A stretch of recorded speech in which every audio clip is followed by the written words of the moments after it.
finally I've awoken the butterflies in this beautiful auxiliary units post. It's a very special video today. This is a permission visit one, and we're not allowed to reveal locations. So actually, in terms of the actual specific nature of this, in terms of where the patrol is, we can't reveal that, and that would be, it wouldn't be fair on the owners and Michael, who has kindly allowed us and his wife to visit and document this wonderful auxiliary units post.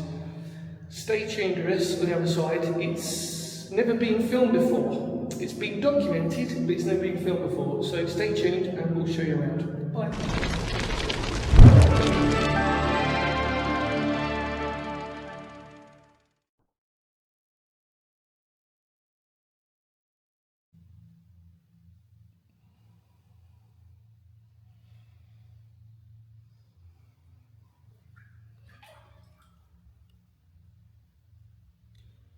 Hello everybody and welcome back to this amazing auxiliary unit. There are two butterflies, as I've just mentioned, as a recording is, who are trying to, they're getting very excited and riled up by the fact that we've got a torch. Sophie, just to let you know, is there. Hello. But she's decided not to come in any further, just for the moment. What is amazing about this auxiliary units post is it's one of these rare instances where it's fully made of concrete, and you can see the shuttering that's sort of taken place in this. You can also see the vent holes. Now there's 1, 2, 3, 4, 5, 6 as of looking.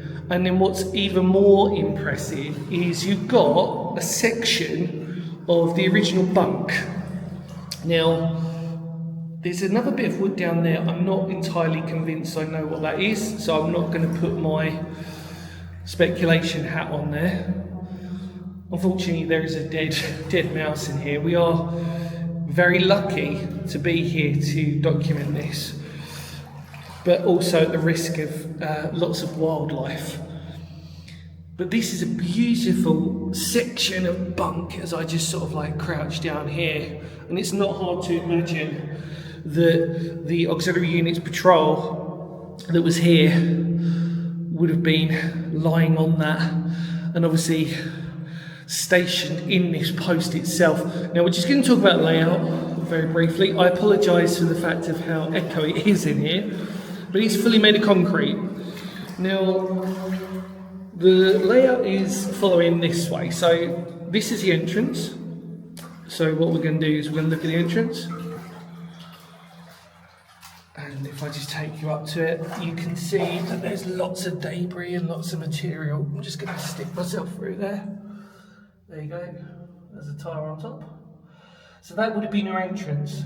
And obviously you would have come down on a ladder or some steps that would have been here. You can see actually on here where the original sort of step posts probably would have been. It's very hard to tell exactly how that would have looked. They might have gone diagonally into that corner.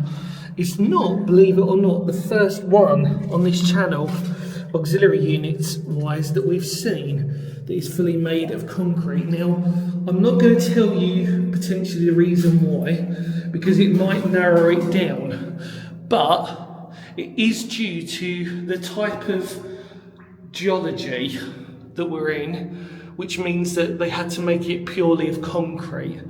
And again, I apologise for not saying exactly the reason for that. It's just because once you start sort of seeing these, you can, if you're a good detective, you can slowly nail down that. But that's right to say that though, isn't it, Sophie? I'm not going to lie, the water we're standing in kind of gives a hint to the geology, that's about it. Yeah, I think you're right. Again, with all due respect to not obviously giving away location.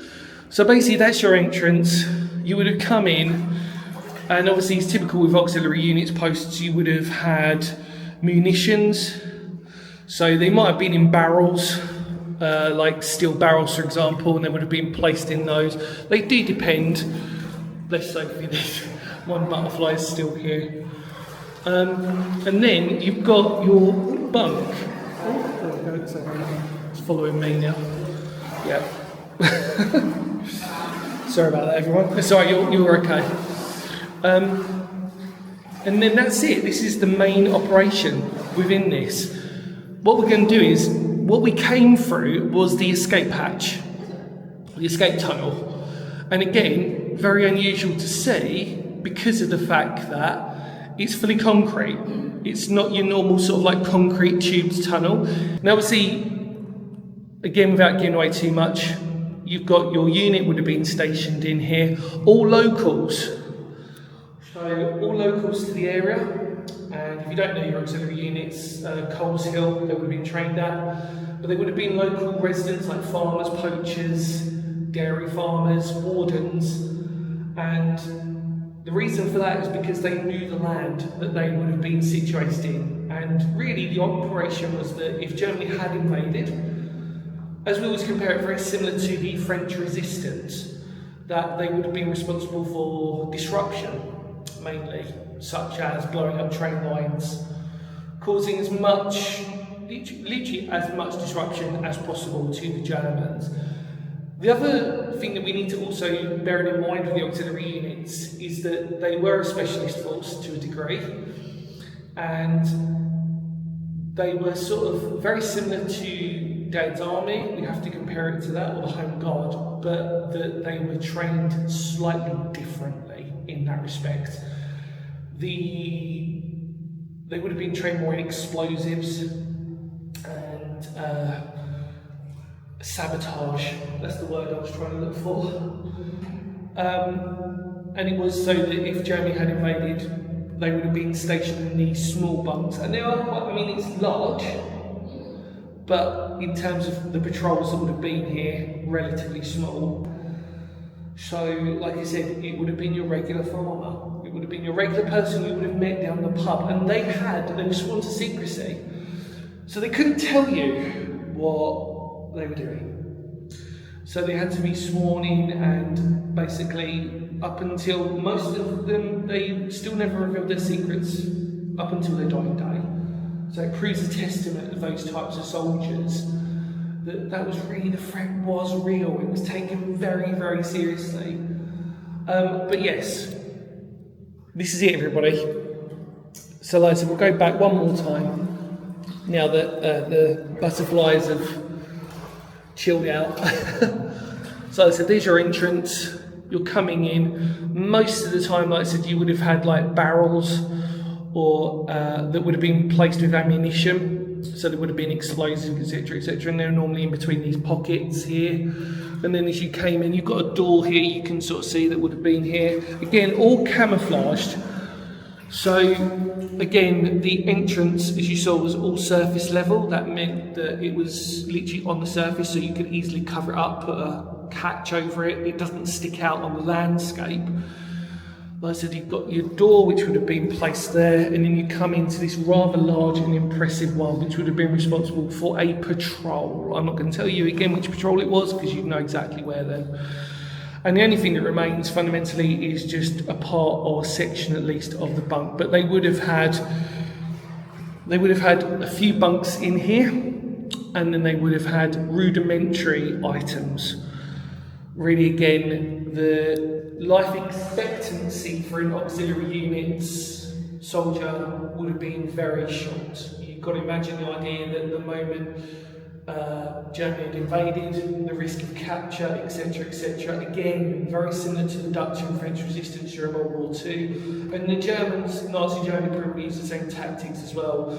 If there's a lot of disruption going on, then they're going to start putting pressure on the local population to reveal the names of these individuals by whatever means possible. And also because they weren't protected by the Geneva Convention to begin with, the Auxiliary Units Corps.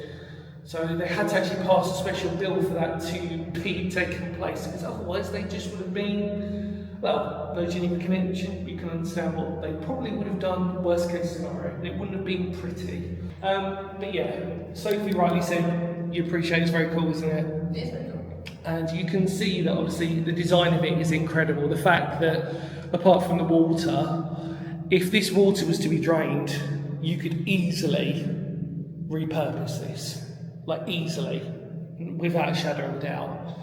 You can also sort of see that again, not hard to imagine that bunks would have been placed on either side, and then, like I said, you've got tables, etc., etc., and your munitions would have normally been around the corner of the entrance. I'll just take you down there one more time because I do feel it's important that we try and take it as best as possible. I just want to say this as well before we say anything.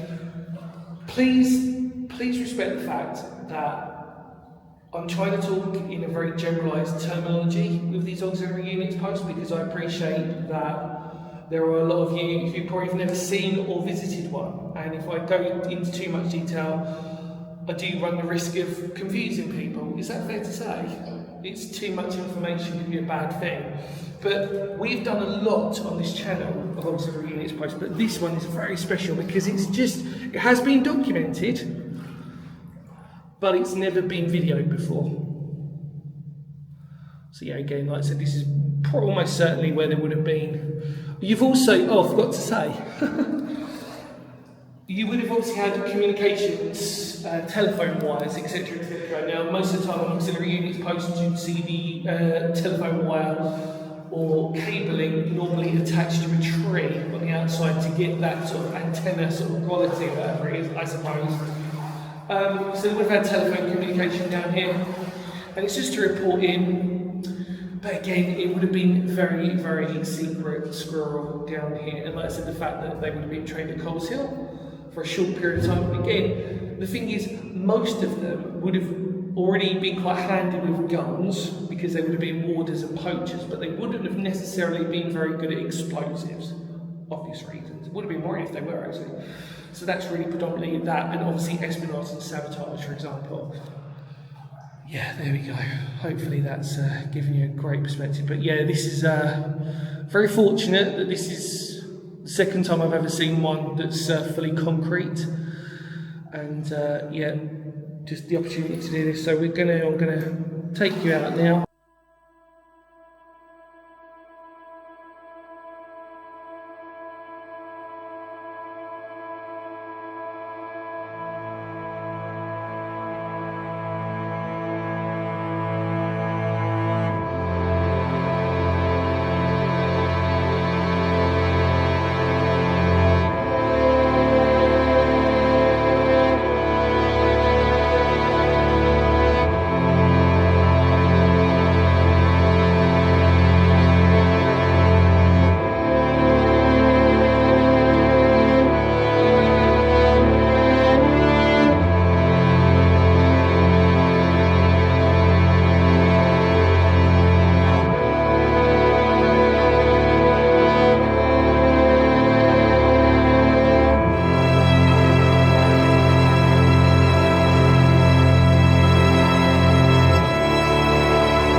Well, everybody, Hello. that was amazing. What an incredible privilege to do that. As you can see, we've come out of the escape tunnel. Hopefully we've given you a fairly good documentation on that without revealing too much, and again, apologies for that. Please respect the fact that we cannot give too much away when we're talking about this, because it will potentially give away location, and this is on private land. And it's immaculate. And it is immaculate within reason of the fact that the bunker itself is still in really good condition. There's a little bit of the bunk, so the fact that that's still there is incredible. And obviously it's quite silty underground, so I'm sure actually if that was all to be drained out properly at some point, there probably would be some maybe cables or other little bits there. But brilliant, wasn't it? Yeah, really cool.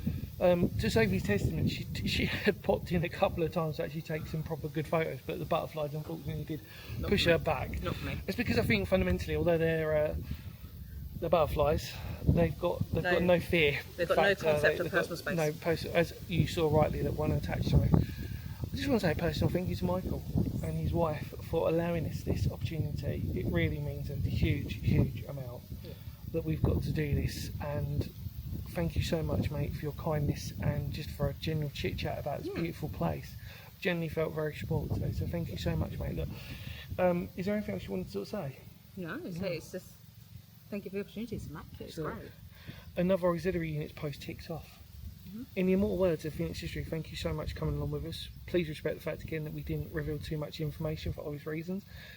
Take care. Much love to all of you out there. If you want more details on auxiliary units posts that we can reveal location to, please go and check out the War Buildings playlist. Not the air raid shelters playlist, the War Buildings playlist, where we've done a fair few of these now. Take care. Much love to all of you out there, because history matters.